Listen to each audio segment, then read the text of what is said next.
Hi, this is Phil, and I'm here to tell you all about the Capes and Lunatics Patreon. Get early access to all of our interviews, including the monthly Chichester chats with writer and comic book legend DG Chichester, new episodes of classic Capes and Lunatics shows, including The Quantum Zone, This, That, or the Third, and many, many more specials, all completely uncensored. Access starts for $3 a month, full video when you pledge $5 a month. Check out the link in our show notes or go to patreon.com/capesandlunatics. Hope to see you there.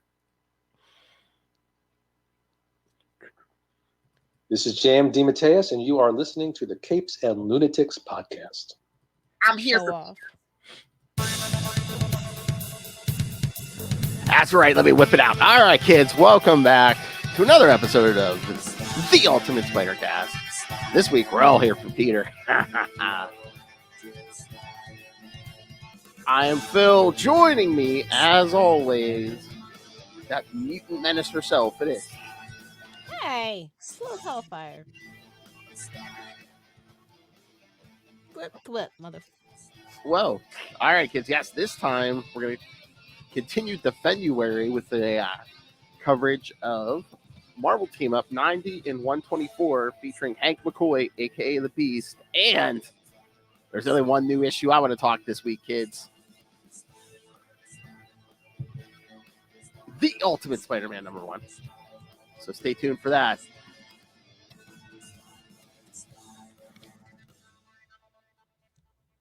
All right.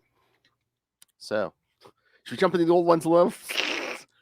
Phil's in a rush here. He's sprinting to the finish, per usual, from what I hear. Kidding. Whoa! Kidding. How dare you? How dare you? Yeah, of course. Let's just jump right in. Nothing like some sissy Ironwood to get the heart pumping. What? It's a joke. I hate her. I know, but just that name. All right, kids. So yes, we're gonna start with Marvel Team Up number 90. This one's on the app. The other one is not. But thank God, in my youth, I had the foresight in like 1990 to pick up the Marvel Tales issues of these kids. So, all right. So Marvel Team Up number 90. February 1980, Death on the Air. So what are they talking about? Television these days?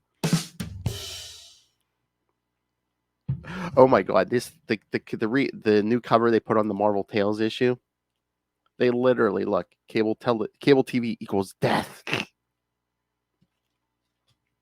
I mean, like they want to do it updated since that's a topical reference. They should do streaming networks equal death. Mm-hmm. Writer Stephen Grant, penciler Mike Vosberg, inker Bob McLeod, colorist George Rosis, letterer John Costanza, editor Al Milgram. Peter Parker has taken Sissy Ironwood Hale to the Empire State University Technology Science exhibit. Say it 3 times fast. As they enter the hall, they see the Beast, who is currently an Avenger, at the center of a grouping of adoring co-eds. Peter wonders how the Beast manages to attract so many women. Don't those women, he asks enviously, have any self-respect? Sissy, however, does not reply, for she has joined the women herself. Wow, Pete. Hater. I know, if it was him, Hater man, Pete, bro. He would have asked that question if it was him. They like it. What can I say? They like a hairy man. It was 1980. They were just coming out of the 70s, kids. They loved a hairy man. I stand by the Kelsey Grammer casting as Beast. I stand by it. That's all I'll say. Talking about some taco meat, love. Hey, that's not taco meat. That's a full-on meatloaf, bud.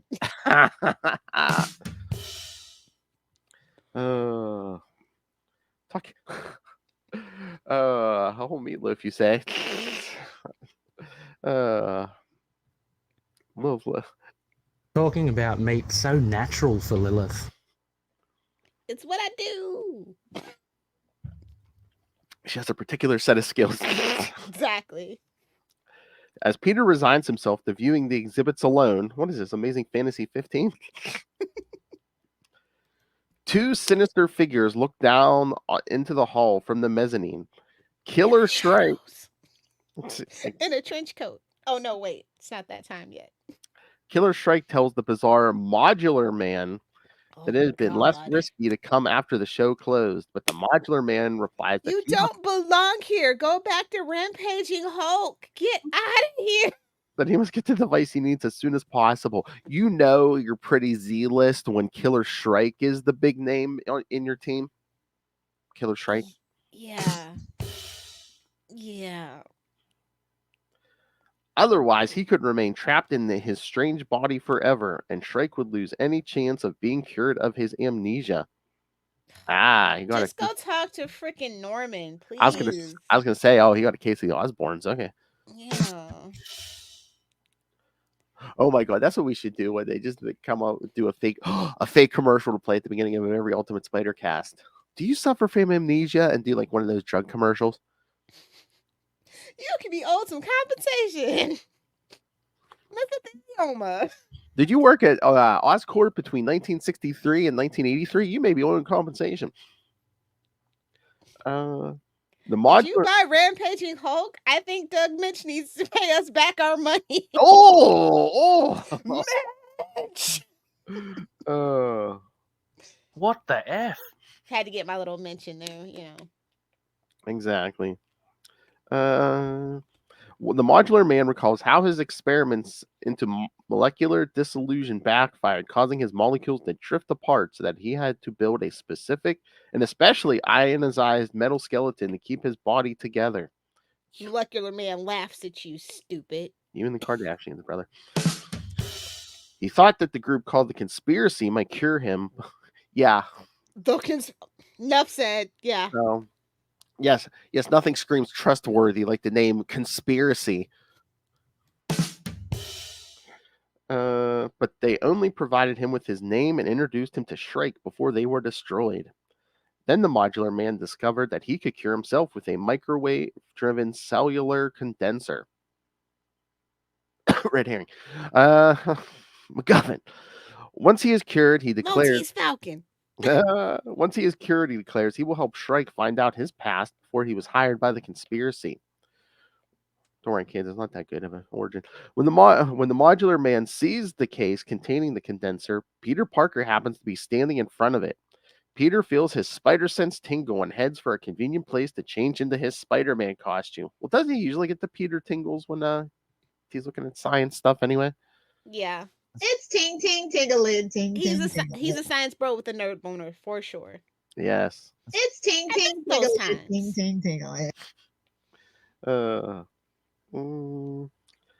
Shrike and the Modular Man are pleased when Peter leaves, and the Modular Man quickly descends into the gallery to steal the object.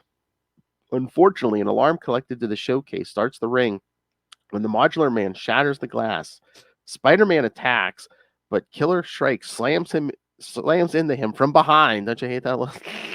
Trying to give him a good old donkey punch. Oh, that's even worse. What's worse than a donkey punch? A donkey punch from Shrike.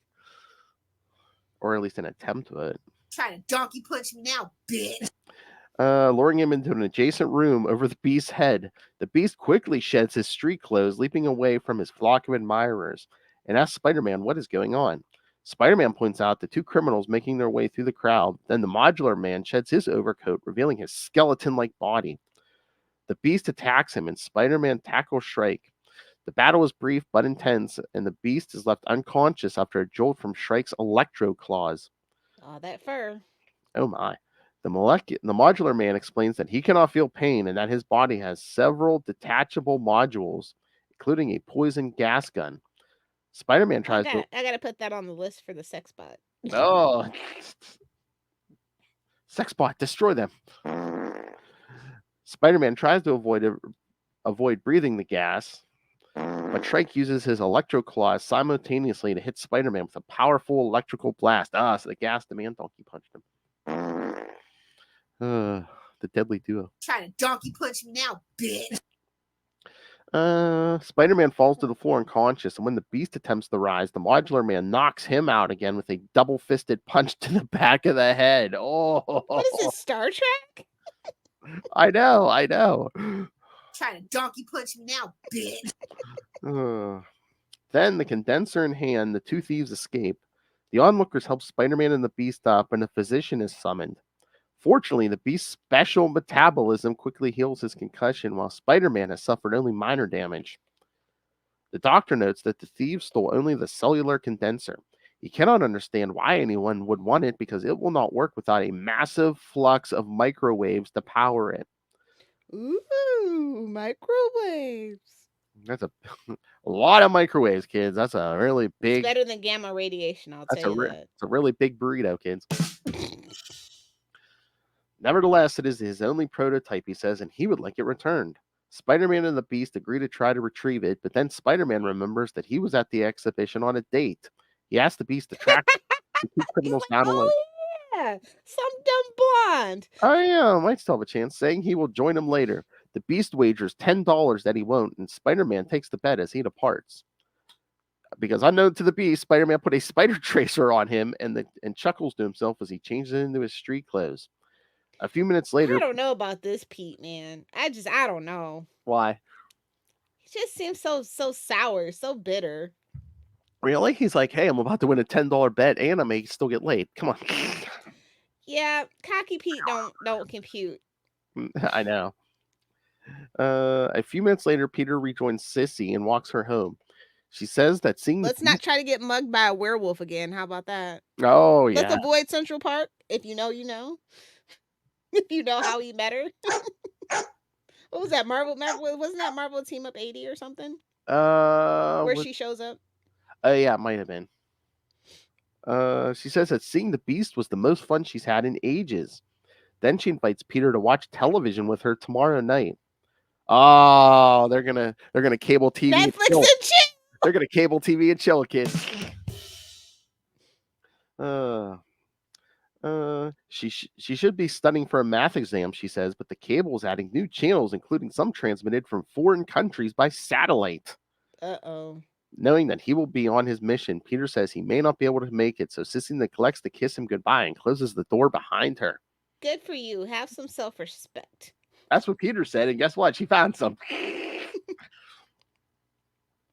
The next day, in a Midtown Manhattan hotel room, Killer Shrike and the Modular Man make plans to find a power source for the inoperative condenser. The Modular Man notes that the new cable channel should supply all the energy they'll need. That's my favorite channel, MacGuffin.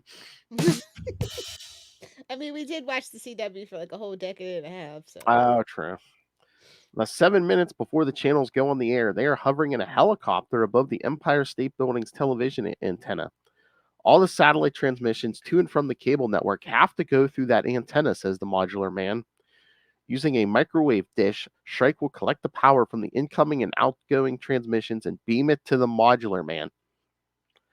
That's going to be a big meal, kids. Got a big plate. On the ledge of a building not far away sits the Beast with binoculars observing the helicopter. He deduced that the cable hookups at the Empire State Building were the only available source of powerful microwaves. Just then, Spider-Man taps him on the shoulder.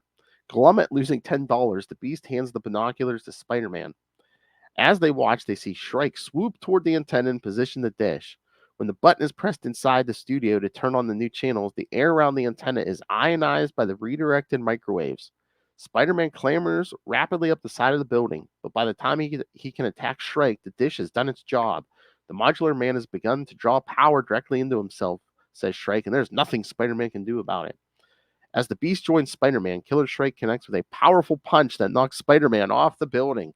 The Beast catches him, but they both plummet toward the street. Spider-Man is unconscious, so the Beast frantically looks for his web shooters. Quickly figuring out how to activate them, he snags the building with the web line and swings back toward Shrike. Well, there's been a few nights you've frantically searched for that web shooter, eh, Lil? Not frantically. Well, quickly and then get out. Yeah. With purpose. On a schedule. Got a schedule to keep. With grim purpose. That stopwatch is running. Quickly figuring out how to activate them, he snags the building with a web line and swings back toward Shrike. With Spider-Man over his shoulder, he slams into the criminal's midsection with both feet.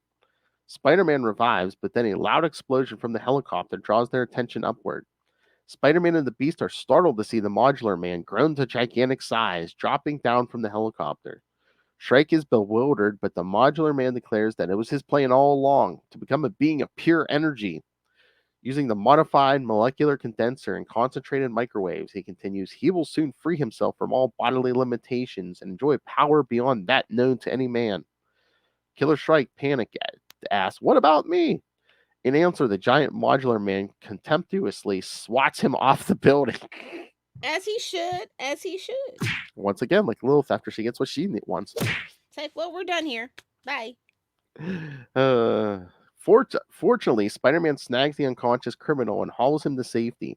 The Beast says that they dare not approach the Modular Man, which would be like walking into a microwave oven. The Modular Man says that he will soon begin his reign of terror. All the human vermin that crawl on the earth will know and fear him, he declares. Spider-Man and the Beast try to think of a way to deal with the madman, and the Beast suggests that a jolt of lightning might scramble him as it would a television transmission. Unfortunately, the sky happens to be clear. Thinking fast, they pick up the unconscious Killer Shrike, bringing him his electro claws together, and hit the Modular Man with a bolt of electricity. Instantly, circuits and transistors overload, and a tremendous burst of energy explodes the Modular Man. When the smoke clears, all that remains of him is a charred, man-sized steel skeleton. Good. If the television transmitter was working, says the Beast, the Modular Man has been cabled into half the homes in the city. Having, in the meantime, regained consciousness, Shrike suddenly soars away, but Spider-Man tells the Beast to let him go. It is enough that they stopped and probably killed his partner, he continues. It was a disagreeable experience, he says as he web swings away, even if they had little choice in what they did. Give the old recycler hanging from the bat plane. Yes. Oh, yes, and this was the 1980 science fair. I was going to say, did the Modular Man ever make another appearance? Nope. First appearance, Rampaging Hulk 2 is Death, Marvel Team Up 90. So this was his last appearance, kids. Mitch must be bummed. So good, he never came back. I know, even Mitch never brought him back to fight Moon Knight or nothing. Oh, man. First appearance, 1977. Oh, yeah, he was a winner, yes. Defeated by Ulysses Bloodstone. Okay. Enough said. Moving on. I'm just somewhere I just hear Ray. What? He's a good character. What? Oh, no, he loves the daughter. That's why. Yeah, that makes sense. Boy, how many characters can I say that about? Ray loves the daughter. But yes, this issue was, unlike the other one we're going to do, is not. This one was on Marvel Unlimited, or like I said, Marvel Tales. They did reprint this. You know what the nice thing about the Marvel Tales was, though? What? Not only did they give you a new cover, but both of these issues, they gave you a Spider-Ham backup. Oh, cool. Boy, how'd they get away with this in 1990? Look who he's kind of teamed up with. Little distinguished competition. Even his arch nemesis is there. Oh, nice. Oh yes. How'd they get away with that? A pig dressed in a bat costume. Batman, my favorite character. Satire and parody, bud. That's what we're living on, and that's what they were living on. And again, 1990, we don't have to worry about, well, at least on the Marvel side, we don't have to worry about that pesky big company. Oh, Lord. I forgot about this thing. Oh, Lord. Yeah. Instead of the Joker, the Duckster, and then, the hee ha ha funny man. And then famous comedian Duck Hope. Now I'm pretty sure that was just Howard the Duck. No, he was busy entertaining a young lady somewhere. I fear. You know how duck penises work, right? So yeah, kids, if you're looking for, I mean, you might be able to find the Marvel team up issue cheap, but yeah, again, if you find the Marvel Tales, it's only from 1990. So if you find that in the back issue bin, it's probably cheaper still. So back again, 1990, $1, kids. Got a classic team up. You got a Howard or Spider Ham back up, all for $1. Spider Pig, Spider Pig. Okay, Homer. Oh, my damn camera. Hold up. Well. Hey, you got a Batman shirt on. Shh! Don't crush Ray like that. And remember, I got another show to do. Batman, my favorite character. Ray just lost all belief in everything. All right, you ready to get to the second issue? Let's do it. Then I'm going to ask you which one you like more. And those do I have to make a decision? All right, Marvel Team Up number 124. This time we're going to jump to December 1982. The Ties That Bind. No, not like that, Lilith. All right, kids. Writer, friend of the show. You heard him at the beginning of this episode. J.M. DeMatteis. Penciler Kerry Gamble, inker Mike Esposito, colors Bob Sharon, letterer Jim Novak, and editors Tom DeFalco and Linda Grant. See, that's another guy. He's done so much. I would love to do a Chichester Chat style show with J.M. DeMatteis. God, you could fill a network just with the stuff that guy's done. Yeah, seriously. Marvel, DC. We never finish. And that's and a you know fate. how Mama likes to finish. I was gonna say that's a fate worse than death for Lilith. Hell, you could do two shows. You could do one on here, one on Sidekicks. The Marvel one and the DC one. All right. They don't make them like that anymore, kids. They really don't. God, why can't you be on camera so I can get those eye rolls? All right. From his castle located in the Virginia Smokies, Professor Power has a team of scientists transfer his mind into the body of his son, Matthew. Yes, kid. It's giving Charles Xavier, but none of my business. It's funny you should say that. Exactly. Oh, my Lord. And again, John Walker, U.S. agent, made not your favorite character, Lilith, but guess who eventually beats Power to death with his bare hands while he's Captain America. Oh, good. He was good for something. I'm trying good to know. Good to know. Although I'm trying to remember, Power's mind might have snapped back into his original body. But I mean, John Walker beat this in this armor and everything, beat him to death. So he has scientists transfer his mind into the body of his comatose son, giving Power a newly vital and youthful body to continue his plans after his last defeat at the hands of Spider-Man and Professor X. They're the same person, bro. I know. And again, this was in a Marvel team up too. Yeah. So perhaps we'll get to there one day. I think it was a Marvel team up with Wolverine, and then it went to a Professor X. Professor Power seeks out to get revenge against Charles Xavier by attacking those that Xavier views as his children, namely members of the X-Men. Doesn't see Jean as a kid. Hell. 3 days later, the Beast is at Kennedy Airport with his girlfriend, Vera Cantor, to meet his parents who are coming to New York to visit their son. Hank is excited to reunite with his parents as he hasn't seen them since he first joined the X-Men years earlier. The Beast is a little concerned about meeting his parents because they were uneasy about him being a mutant before. He further mutated himself further and grew fur. Boy, kids, and you thought you were worried about coming home with a tattoo that your parents would see. You know what's crazy? It's like when I first started reading X-Men, right? Beast was already Beast, and then you go into the back issues, and you're just like, oh. They're like, he just had big feet. Oh. Hey-oh! It's so weird. Oh my God. I guess they wanted to give him an outwardly mutation because only one person could have Yeah.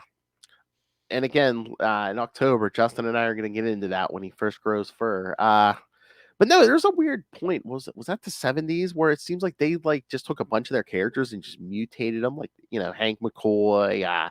They took Greer Nelson, who was the cat, and mutated her into Tigra. There's a bunch. Because they wanted to make a mutant. See? Yeah. Somebody had a furry fetish, but it's none of my business. And they took a character no one was probably doing anything with, like John Jameson, made him a werewolf. Yeah. They have a thing for werewolves in Marvel, bro. Mm-hmm. Oh my god, that would have been so they're fun. never really werewolves. Just science. It's the Marvel thing, man. How even half the vampires Morbius? Well, at least he doesn't have sucker tentacles like the cartoon. Like I said, nightmare fuel. Nightmare fuel. I was so confused by that as a kid, and I'm just like, what? I know. I remember watching that. I'm like, that's even creepier. That didn't make it better, bud. Very fun, very popular at parties. Hey, my hands suck. Suck. Call him the vacuum man.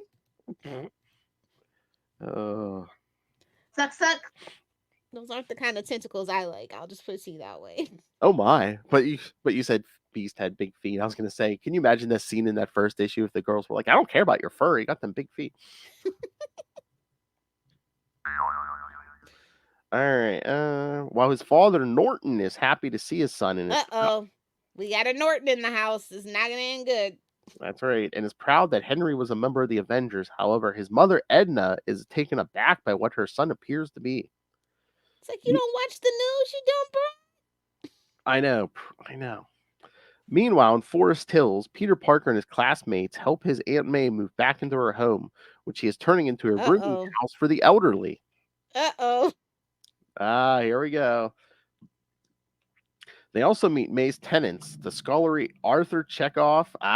Chekhov's tenant. He's back. Beat me to it, you son of a... The bickering Palermos and the Lund sisters. The unpacking is briefly interrupted when they come across Aunt May's old photo album full of pictures of Peter when he was a baby. It's then that Nathan Lubinsky suggests that they go out for food.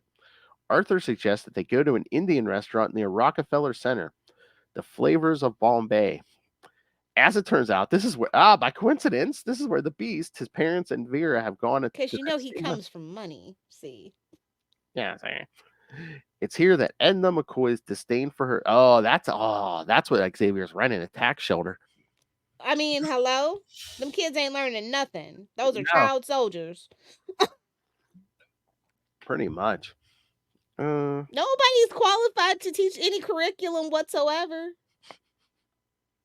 Maybe Wolverine. Charles Xavier pulling the Bruce Wayne, that tax shelter, training kid soldiers. Batman, my favorite character. Again, it was in our faces how long he had telepathy. So yeah, this is at the restaurant. It's here that Edna McCoy's disdain for her son becomes apparent when he tries to touch her, and she recoils and calls him a freak. That's your son, man. I know.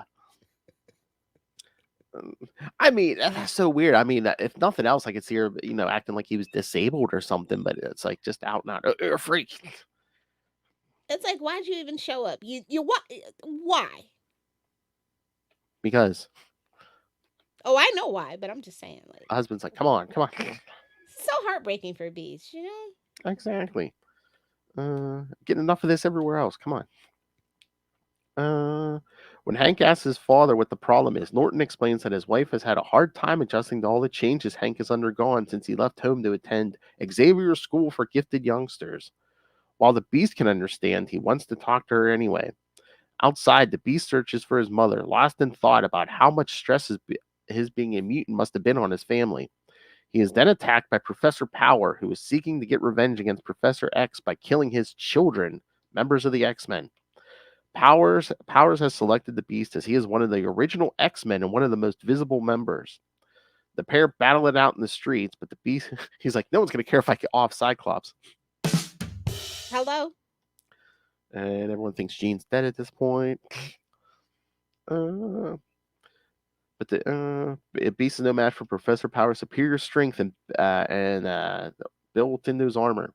One of Power's blows sends the Beast flying past the car, carrying Peter, his friends, and Aunt May's boarders. His spider sense, but I love how his spider sense needs the buzz to tell him something's going on. It's ting ting Pete's a little bit oblivious sometimes, I guess. He might have been looking at It's New York too. Like I said, like real New Yorkers, they keep their head down. Nothing bothers them. They don't see nothing. They don't say nothing. It ain't their business. And again, he might have been looking at some girl. He's like, oh wait, spider sense, what? Like, oh, looks like I gotta go make some money, kids. Peter tells the others that, yeah, thank God he had that camera, even though he doesn't use it. Peter tells the others that he has to take photos of the battle for the Daily Bugle. This gives Peter the opportunity to slip away and change into Spider-Man. His bravery is noted by Roger Hochberg's girlfriend, Mia Carrera. Mia Carrera? Wait a minute. I know, wait a minute. We're not worthy. Swing. Boy, they were really pushing the envelope on this one. I was going to say, was she a thing back then? 1980, was it 82? I mean, her career was over by Wayne's World. So I mean, Wayne's World was like after this. Wayne's World was close. Yeah, in the 90s. So I mean, her career had to start somewhere, right? Okay. Oh, maybe DeMatteis was a fan. I don't know. Let's see. Oh yeah, Wayne's World. What year was this? Is this 82? I think it said. Yeah, 82. I see her first movie in 87, so I don't know. Maybe that's just a coincidence. Television is 85. No, that means it came out in the 90s and 2000s. Yeah, no. Just probably a coincidence. Spider-Man arrives just in time to prevent Professor Power from blasting the Beast. The wall crawler tries to jump on Power, who takes him high into the air and sends Spider-Man falling to his doom. Oh, wait. She was on General Hospital, so maybe. Oh, were you a fan of General Hospital? Secret Hospital! Oh my God, that would have been funny if Tia Carrera was on General Hospital and Mia Carrera was on Secret Hospital.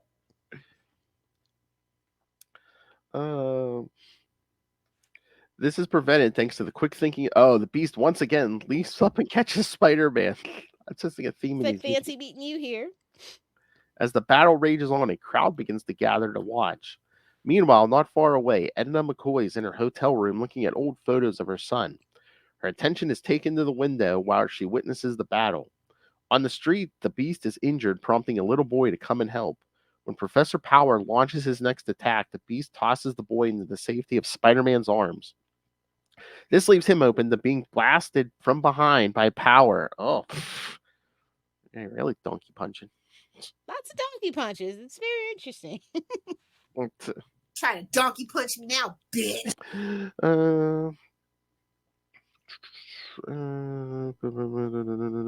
Donkey punch. Spider-Man tries to stop him. Yeah. Spider-Man tries to stop Power from killing the Beast, but he is once again overpowered. Edna McCoy can't help, fearing for the life of her son, and rushes outside.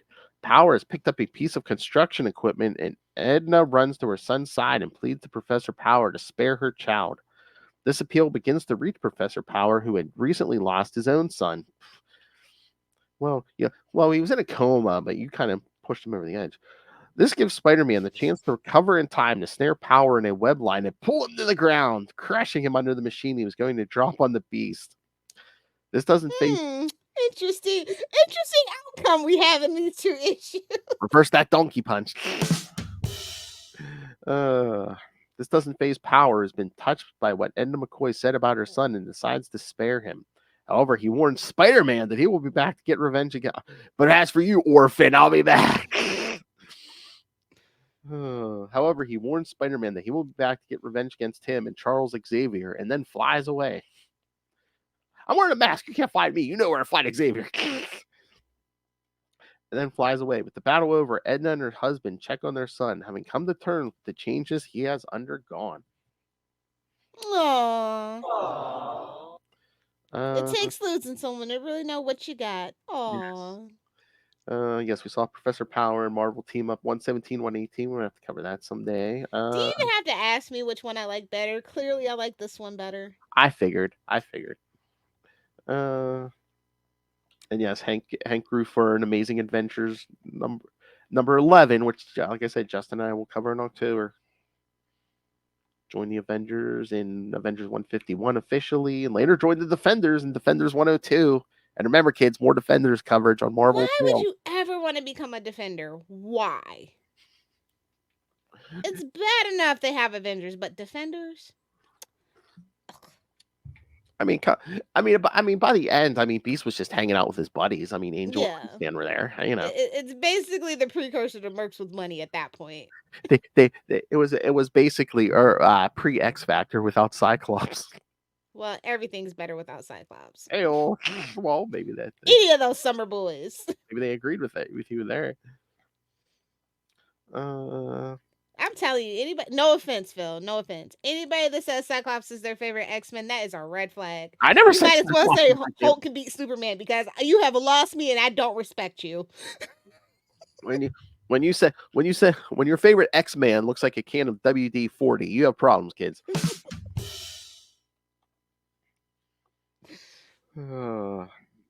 Yeah, I totally agree. Yeah, this issue is better than the last one. And that's no shade to the other one. This is I had fun with both, but yeah. It's JM. So. Yeah. Oh, the Marvel Tales cover, they really put Beast prominently, unlike the other one. Yeah, like getting donkey punched. That's so interesting that they decided to do that. I wonder if this was a bigger page count. Yeah, no Spider-Ham in this issue. Aw. The world could use more Spider-Ham, honestly. That's probably what's wrong with the world. Not enough Spider-Ham. More ham. Both demands more ham. All right, kiddo. Let's come on. Time's a ticking. Okay. All right, I may surprise some people. Ultimate Spider-Man #1. I didn't like it. I freaking loved it. I forgot, like in my head, I forgot that this was Hickman. So I went in a little apprehensive after this whole X-Men debacle. Yes. But as I read on, I was like, oh, he's actually he actually knows what he's doing sometimes. Yeah. If you're not like, redefining mutant society, and just a simple, straightforward story. And again, I love it. Spoilers, kids. It's a new Ultimate Universe. Peter Parker's 35 years old, married. I thought that was an interesting choice. What? That he's older? That it was an all new Ultimate Universe. Well, again, what were they going to build? And that's the point of the Ultimates, right? So I was like, so it made sense to me, but it kind of surprised me. Yeah, that was the whole point of Ultimate Invasion. If you haven't read it, kids, we're basically creating a new Ultimate. Well, again, what were they going to build off of? Miles is in the 616 now, so it's like, yeah. And like we discussed before this even came out, I think are they testing the waters about a married Peter Parker? I definitely think that's what this is definitely all about. But also the writers that have come before, just that have reverence and respect for him, they understand that that's what the fans want, and I think that's what a lot of the writers want as well themselves. Oh yeah, definitely. And I think we have also lost the plot. I think the beauty of Spider-Man, especially in the early days, is that it was easy for anyone to pick up, read, and enjoy. There wasn't really any frills or thrills. There weren't a bunch of crossovers with Spider-Man at first. I think the first 5 years of Spider-Man is just so great when they didn't really know what they had and they started to really beat that dead horse at that point. I think this is kind of an allusion back to that. He wants to streamline it, make it more simple, make it more relatable, make it more street level and emotionally mature, I guess. I swear Hickman meta commentary in this issue. When beautiful. Literally holographic Tony Stark says, you were supposed to have a different life, Peter Parker. You were supposed to protect the innocent, save lives, and inspire the citizens of this world to be their best selves. And instead, all that was taken from you. It's the perfect distillation of what made Spidey Marvel's flagship character. Mm-hmm. But it also gives us a slightly new take. It's kind of like what it could have been, what it should have been. Now this is how you do multiversal, storytelling. Oh yeah, we've said this before with multiple characters like the Flash and everything. It's like, he doesn't even have the floating heads of guilt. Spoilers, kids. Uncle Ben's alive. Aunt May is dead, but he doesn't blame himself. It wasn't his fault. So it's like, we were all trying to figure out what would be the difference of this Peter Parker, right? And it's like, oh, maybe he gets his powers later in life. You know, maybe he's married with kids. But like that was kind of my speculation, is that he had all of this before he became Spider-Man. And how does that affect him now that he, you know, where before, you know, he has the guilt and everything, and it's kind of understandable. But like when you have a family, and I think that again, that like with the Flash, original Flash, before his parents get murdered, he was just a good guy that wanted to do good things. Exactly. There's no floating heads of guilt. I love that the whole thing with the Tony Stark at the end, where it's like, and there's no accident. Peter chooses. He can choose the. He's his own lightning rod. Yeah, exactly. But no, it's Mary Jane. But no, he gets to choose. It's not, oh, fate thrust this upon me. No, he can make the call. Do I want to be Spider-Man or no? Yeah.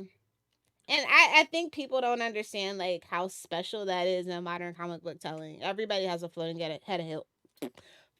head of guilt these days. Exactly. Again, the Flash. You can never do. Sorry, Ray. You can never do this with Bruce Wayne. You just couldn't. Oh no, yeah, you have to do that. That's dead parents. Yeah. I mean, could you though? But it would be too lighthearted for that God. Yeah. No, I definitely, like I said, I was apprehensive, but I was like, oh no, she actually is a fan. Like, because I know a lot of people, they get stuck on the idea of what Spider-Man was when they read it, and I try to let go of those those prejudices, because I grew up with a really, really great set of Spider-Man runs, and then Brand New Day happened, and I've been bitter ever since. And like, I think it's fair enough that people who don't like it and the trajectory that Spider-Man took from there, I think we should be bitter. It's kind of stupid. Exactly. And again, kids, whereas with Batman, I could just roll with the punches. Like, oh, okay. I don't like it, but I can roll with it. I understand that things have to change. I don't think they're necessarily evolving. I think, but I can roll with that a little more easily than Brand New Day, because that was just an absolute dumb decision. I know. Like, even like, I'll go with it. Sure, yeah, that's fine. I mean, I hate that they I still say Ben is actually the real Spider-Man. You can fight me all you want, and that's why I've been bitter about the whole Ben Reilly thing. It's like, well, whatever. They didn't believe in their concept, so I mean, at least with the Clone Saga, if they want, that was their way to kind of try to get the real Spider-Man out of his marriage.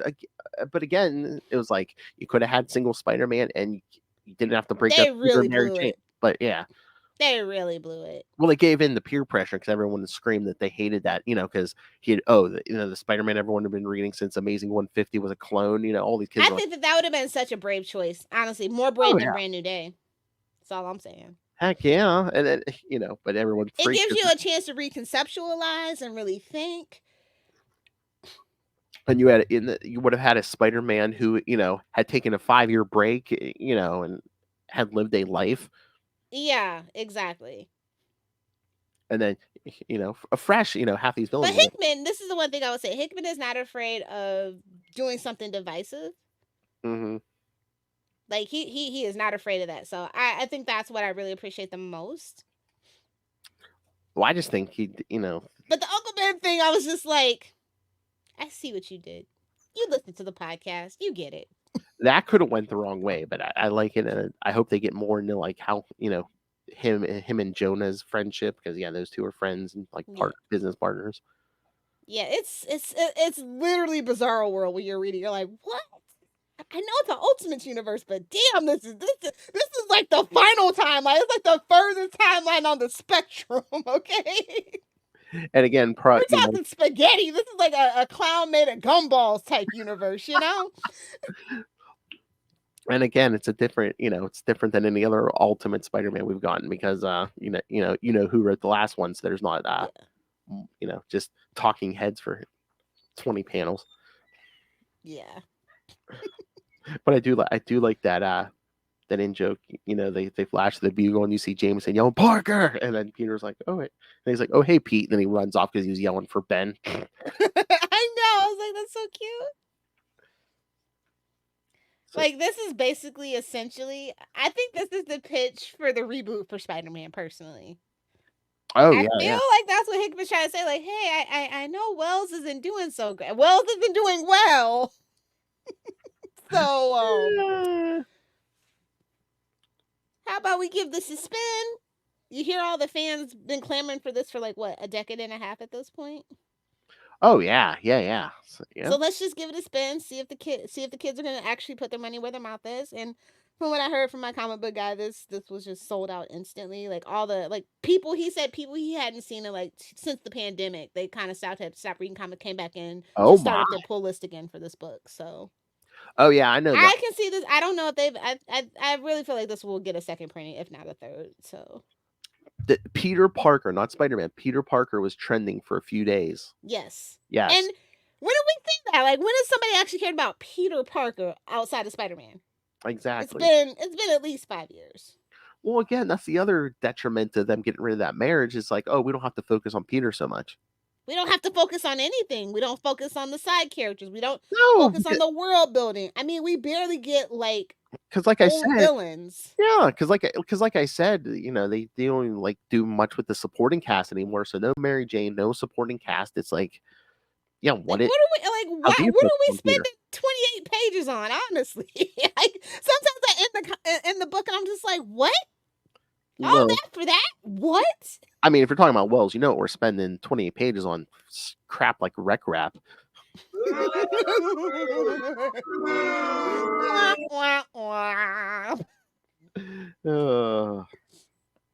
That's like Russell messaged me yesterday. He's like, "Oh, how much has She-Hulk been in Gang War?" I'm like, "Oh, not a lot." I'm like, "Basically just in the Amazing Spider-Man book." I'm like, with Typhoid Mary, but like I said, I think Hickman saw his opportunity. He pitched it because this storyline was like dragging on. That's all I can say about it. And again, I mean, Ultimate Spider-Man #1, we don't even see him quote unquote as Spider-Man to the last page, and I was fine with it. As you should. It's the build-up. It's like, okay, what's he gonna do? I really enjoyed the plot, the pacing, the characters. It was just a solid book. And I mean, we also see Wilson Fisk. I mean, we get a Green Goblin. Is that going to be Harry, or are they going to surprise us? I think it's going to be somebody different. You know what I was thinking? The Goblin attacks Fisk, and I was just like, I was waiting for the mouth to open and it just be Jonah and be like, "Out am I!"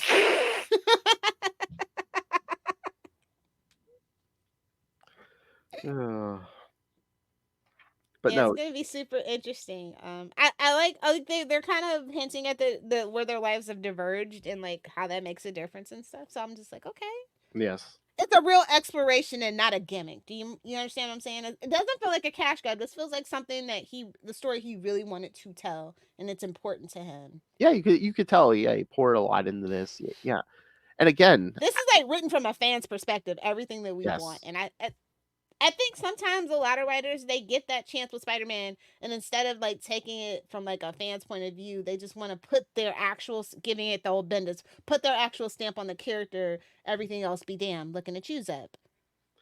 And was this, double-sized? For me, it wasn't enough. I needed more. No, I totally needed more. Yeah. Like I said, that end page was predictable but perfect because it feels like old school comic books in its best form of storytelling. You know what I mean? Mm-hmm. And again, I do he's like, yeah, something's been missing from my life, and it's they didn't go a horrible way. They were just like, it's like deep down. It's like that tingle in the back of your brain, if you will. You know what I mean? It's like, yes, I'm happy, but maybe not as fulfilled as I could be. Kind of thing, because this is a different life, but at the end of the day, through everything, through that old spider thread of fate, Peter needs to be Spider-Man. He needs to have that fulfillment in that way. And I love that he didn't go the old trope of, oh, Mary Jane's gonna give him crap about it. She's like, no, if you need to do this, whatever you need to do, go do it. Because they've been married forever and they have children together and they have that real solid foundation. Exactly. Yes. I feel like the maturity of Mary Jane. Yeah, good point. It's so funny too. Well, again, those kids get chipped because now that he gets his powers, they're not going to inherit any powers. Exactly. I actually kind of like that as much as I love Mayday Parker. I do. I truly love Mayday Parker, but that is an interesting point to bring up. It's like, oh, your sperm hasn't been radioactive yet. They have a third kid and that kid becomes the Spider Kid. Oh, How many issues is this going for? it's an ongoing, isn't it? Oh, is it? I don't know. I was hoping it would be. I hope it's not a miniseries. Yeah, I thought my understanding of this was actually like a miniseries. I mean, I was thinking maxi series, so a full year. And listen, this is like one of my favorite ways to spend $6. I thought they were for sure gonna charge 10, and I would have paid it happily. Exactly. I'm looking. I feel like it was maybe pitched as a maxi series, but maybe hopefully it is an ongoing. I wouldn't be surprised if it was a maxi if things change, Lilith, depending on the sales numbers. Because I mean, this thing's already gone back for a second printing, so. Yeah, and I just really, Mark Cicchetto has just been everywhere, elevating everybody's stories. So I do just really want to shout him out. Like, I really like the art and the cover. Matthew Wilson did a really good job on the cover art with him too as well. But like, yeah, the variant covers, like I was like, as much as I love Mark, right? I was just like, oh, there's so many good ones. Like I in the store, I didn't actually naturally gravitate to the Bagley cover. I was so shocked. It was good, but like there were so many other good ones. I guess they heard, oh, he's making one. We got to make one. We got to step our game up. I feel like when certain people are making variant covers, it elevates everybody else's work. You know what I'm saying? And I think when the story is good, it inspires people. Yeah, and stuff. It does. Yeah. I think people were probably like fist fighting in the lobby, like I want that variant cover. And again, too, I mean, for people who love the marriage, some of those artists are probably like, oh, I get to draw, a happy Peter and Mary Jane on the cover. How long has it been since we've seen that? Yeah, but yeah, I only got the regular cover, but I think this weekend I'm going back for more because. Yeah, I'd recommend the Mark Cicchetto and Matthew Wilson cover. Well, duh, you already have that one, but yeah. Well, they've done Mark Bagley, and then there's the J. Scott Campbell one. Oh, it's so pretty. Yeah, but I mean, this one they've done variants of this Cicchetto one where it's him in the black suit. There's a $20.99 suit. Yeah. So yeah, I again, kids, I cannot recommend this. I think that's probably why they kept it at $6 because they know people are gonna buy the. I think they're actually like kind of catching on. Like certain things should not be $10 because then you're not gonna have somebody want to buy all the variants. Because if you have the base price at 10, then sometimes that variant could be 15, 20. And people are more willing to give it a try. Just a try. Yeah, they were like, oh, Spider-Man, and it's the Ultimate Universe, but it's a number one. Yeah. I appreciate it. I do. But yeah, this is solid. I'm so intrigued about where this is gonna go. Oh yeah, me too. Again, kids, I cannot give this the highest. And by the way, peach jeans nowhere to be seen in those damn kids. I know, 2 little redhead kids. I know. Glasses. That's crazy. Hey man, hey, I really love the contemporary look of Peter and MJ. It's so refreshing. Mm-hmm. Like I said, I've been a little nervous about John, but I'm going through on the clutch on this one. I appreciate it. Exactly. Again, I was looking forward to this. He has the ability to give us timeless storytelling, but like that X-Men stuff, I was just like, man. I thought he was out there with Grant Morrison doing the ayahuasca ceremonies at one point. Well, I think like he is too far gone for redemption, but nope, he proved me wrong. I appreciate it. Well, they kind of sabotaged him too because he had a beginning, middle, and end planned, and then just like with the Clone Song and stuff, they made it drag out. So, and then he's not even there anymore. So it's like, yeah. So they kind of bastardized his idea too. So well, that is the nature of modern comic book storytelling, right? Mm-hmm. But yeah, kids, I cannot recommend Ultimate Spider-Man enough. It's my pick of the week. Hell, this might be my pick of the year so far. Well, let's not get carried away. Well, okay. I mean, what's another contest so far this year? I mean, we're only 2 weeks. Yeah, I was like, we're only a couple weeks. I said so far. Okay. Fair enough. Mark it on your Thrippy Awards bingo card, kids. So basically, yeah, I'd say this is the best thing I've read this week or last week, kids. There. I'll give you that for sure. And is it just a coincidence? Like I said, it is Hickman, so I'm expecting the other shoe to drop, but I hope it's like at least past issue 6. Exactly. Yes, I think it will be, especially with the numbers they probably do on this. Oh my lord! So is it just a coincidence, or is there like a like a planned thing to make Matt Murdock a priest and everything now. Well, his faith, people haven't really been exploring his faith as much. Yeah. And, I think people see that opportunity. It also gives him a chance to be more street level because, as a priest, you're trying to help people and you do outreach and all these things that, because he's not a lawyer right now, it makes sense. You can still help people in another sense. Mm-hmm. You know what? Remind me of the next Chichester chats. I thought of something I want to ask Chichester. Like if they came to him and were like, "Hey, Ultimate Daredevil book, it's yours," and I want to ask what him, would you do? What would he change? What would he keep the same? Yeah. Okay, I'll remind you. I mean, can you? I mean, that's got. Oh, my package came finally. By the way, Hey-oh. I'm like, well, I'm getting a package every other day. I Hey-oh. was gonna say, yeah, Wolf gets a package every day. Seems like I'm getting a package every other day. All right. Anything else, Lilith Hellfire? No, we're actually ending on a positive note. What is this? Yes. What is this? While we're talking about current Spider-Man comics, it's been What is this witchcraft?